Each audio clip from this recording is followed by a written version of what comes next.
Racing just is started. We have something new. Break quickly to start. Moving up on the outside. Dream of Mine so sweet. Chicks to chicks, then comes Spin Grip, area side comes Silver Wizard, Real Value comes next, My Privilege, Little Gem, Ceiling Pula, while Happy G is the early trailer by about 20 lengths up the leader, racing down the backstretch with the fast, is stepping Dream of Mine on its favorite position as the pace setter, enjoying a 4 lengths lead, something new in second, Silver Wizard now moving upon the outside, Real Value in between horses, then next on line is Chicks to Chicks, the Prim Grip, then down the inside is My Privilege, the Ceiling Pula, the Little Gem, while Happy G is still racing in less, another 4 turn, the lead now belongs to Silver Wizard by about 3 lengths, Dream of Mine in second, Real Value,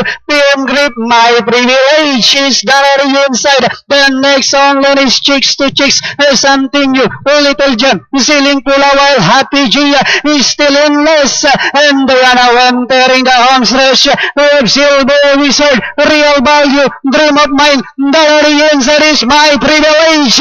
last 100 meters with My Privilege, Dream of Mine is on the outside, it's now Dream of Mine, and finally Dream of Mine, My Privilege, then comes Real Value.